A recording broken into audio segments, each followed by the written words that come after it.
if you look at the last 3 days, Hazel McCallion had full control of the questioning. You had Don Jack, the AIMCO lawyer, sometimes asking questions a half dozen times, and McCallion refusing to answer, saying, "What? Excuse me? Can you repeat the question again? Oh, what do you mean by that? Well, I'm not sure." And being as evasive as far as I'm concerned, as being contemptuous of court. And I'm saying that, you know, if there's nothing to be learned by this, if you're a youth and you are in front of the court, you need to go and look at the way Hazel McCallion avoided answering questions. Do not admit to anything. Ask the question to be repeated. Rephrase the question, and above all, don't answer it. Try to answer around it. Try to sucker the lawyer into accepting something other than what you want to answer. There's one thing that I've learned is she avoided the pointed questions regarding her taking responsibility for anything to perfection. It was perfection.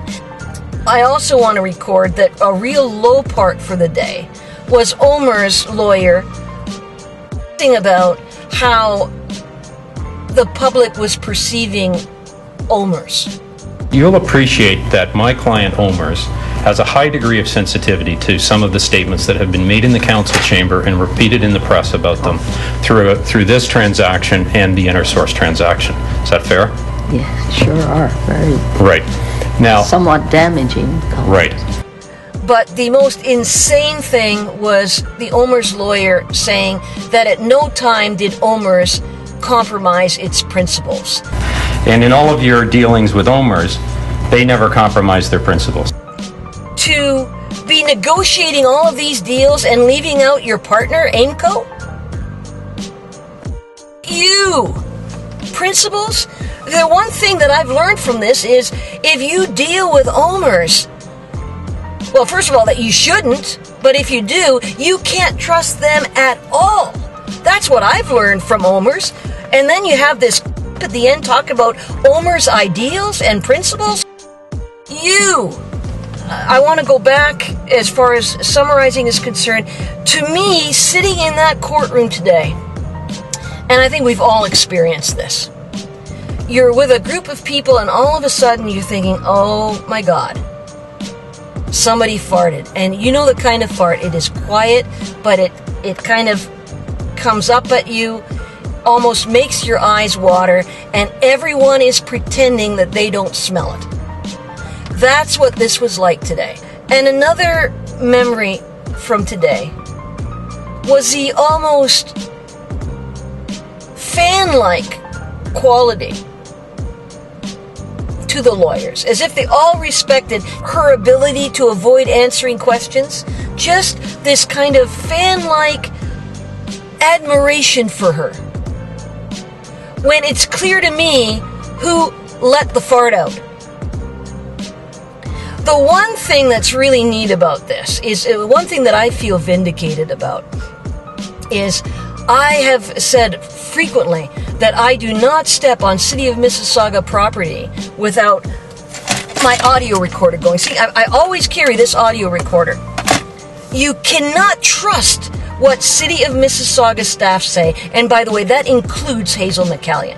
I pride myself on the staff that we have at the City of Mississauga. They're very professional, and they follow the policies very, very, very diligently. I get a little frustrated as mayor that we set up policies and then they're not followed, and that's what bothers me. Anyway, so now we're going to set one up, fine. Yeah. If we set one up, it better be followed. That is the key. Nobody's setting that up if it's not going to be followed. You know, I don't know why there's such disregard for policy. You cannot trust what City of Mississauga staff say, and by the way, that includes Hazel McCallion. I think the purpose of the public meeting was to give as much information as possible to the citizens. My question is, where is the former city manager David O'Brien. Why wasn't he here? Why have Mississaugans have to be dependent on he said, she said, and everyone else's memory? And in all of your dealings with OMERS, they never compromise their principles. Not that I'm aware of. So, if you are ever in a situation where you deal with City of Mississauga staff or its elected officials, you're a fool if you haven't got 2 audio recorders going. One, your major one, and then a backup just in case the battery on this goes.